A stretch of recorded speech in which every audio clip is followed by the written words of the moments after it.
house, the master is left with the choice to stay in the town or to move back on the road with his mistress, and he chooses.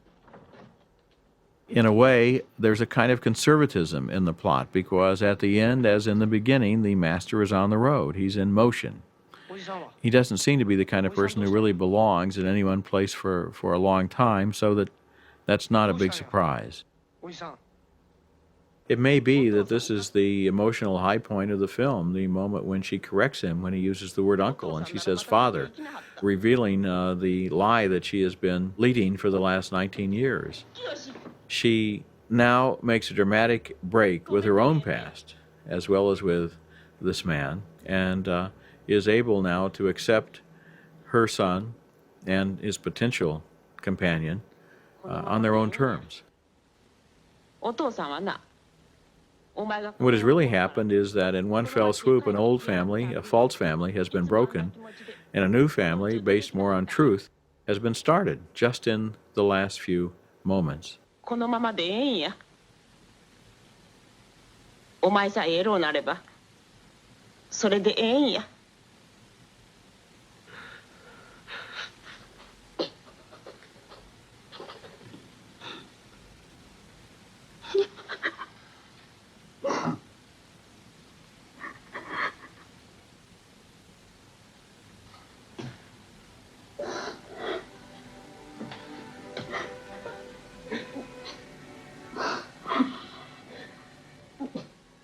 Then we saw each of the characters deeply emotionally moved, and then two more pillow shots, dark exteriors, low angle shadows, leading us now to the train station and to the final conclusion of the film.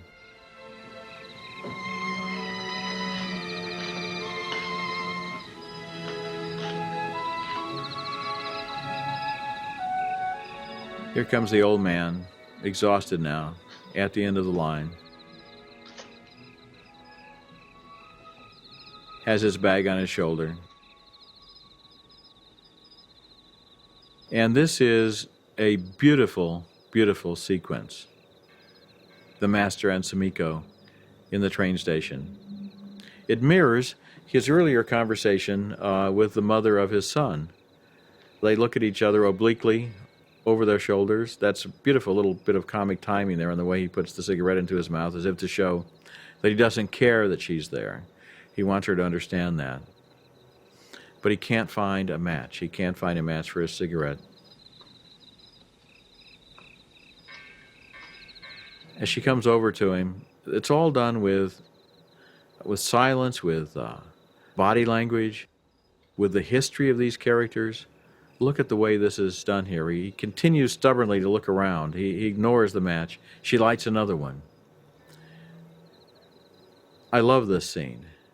It is such a beautiful way to sum up what has happened between these two characters. Looks from side to side, but he has no choice. He must accept her help. And in a way, he must accept her help and her companionship in life too. Because despite all of his notions, he has no other idea. And now they're side by side, just as they were the first time we saw them on board the ship, the first time that either one of them was on the screen. Side by side still. ちょっと貸して。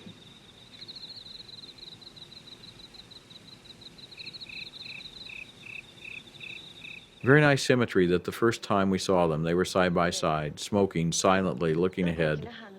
And now it's the same at the end.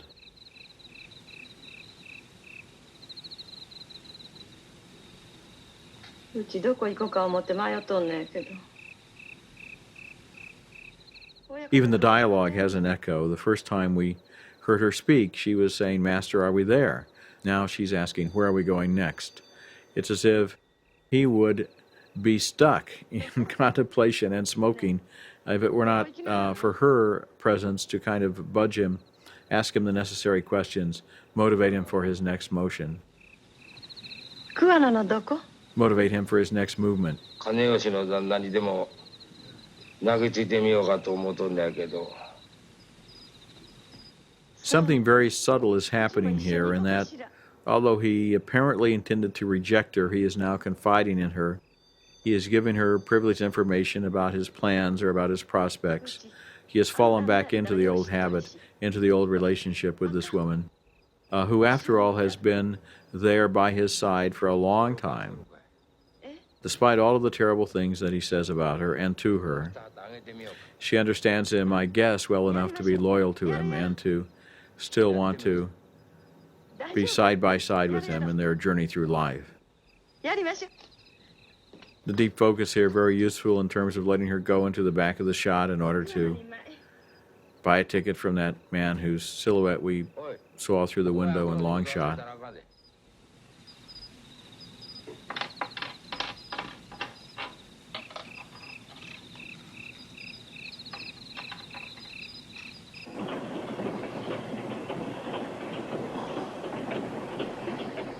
And it's interesting here that he shows strangers on the train before he shows the two principal characters, just as the first time we saw the boat at the beginning of the film, we saw some subsidiary characters in a first shot, and then we saw these main characters.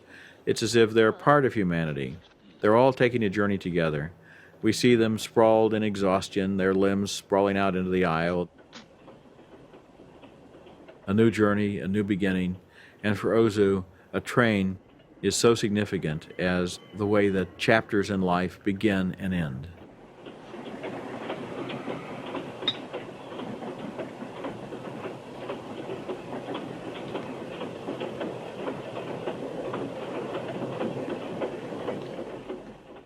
I love the last shot of the film. I love the train disappearing there at an oblique angle into the distance. It's so much more satisfying as an emotional conclusion to the film than all kinds of speeches tying up all the loose ends and making sure that everything is tidy. Things are not tidy. The film doesn't really conclude. It just continues in a way after it's over.